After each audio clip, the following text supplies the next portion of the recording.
വിവാഹിതയായിരുന്നു അവൾ, ഒരമ്മയും. എന്നിട്ടും അവൾക്ക് അയാളോട് പ്രണയം തോന്നി. അവൾക്കറിയാമായിരുന്നു തെറ്റ് തന്നെയാണ് എന്ന്. പക്ഷേ ഒറ്റപ്പെടലിന്റെ വക്കിൽ നിന്നും ഒരിക്കൽ കൈപിടിച്ചു കയറ്റിയത് അവനായിരുന്നു.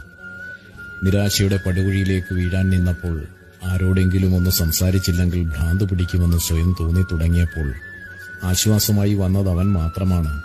അവളെ മനസ്സിലാക്കേണ്ടിയിരുന്നവർ ഒരിടത്തുപോലും അവളെ നോക്കാതെ അവഗണിച്ചു പോയപ്പോഴാണ് അവൻ അവളെ മനസ്സിലാക്കാൻ തുടങ്ങിയത്, അവളെ കേൾക്കാൻ അവന്റെ കാതുകൾ നൽകിയത്, മനസ്സിലാക്കാൻ ശ്രമിച്ചത്. മണിക്കൂറുകളോളം അവർ സംസാരിക്കാൻ തുടങ്ങി. മടുപ്പില്ലാതെ പരസ്പരം അറിയാൻ ശ്രമിച്ചു.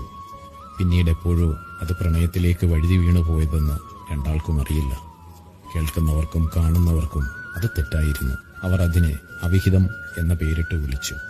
പക്ഷേ പ്രണയത്തിൽ അങ്ങനെയൊരു വാചകമില്ല. അവിടെ പ്രണയം മാത്രം. കേൾവിക്കാരുടെയോ കാഴ്ചക്കാരുടെയോ കണ്ണുകളിൽ കൂടിയല്ലാതെ അവരുടെ കണ്ണുകളിൽ കൂടി ആ പ്രണയത്തെ ഒന്ന് നോക്കിക്കാണൂ.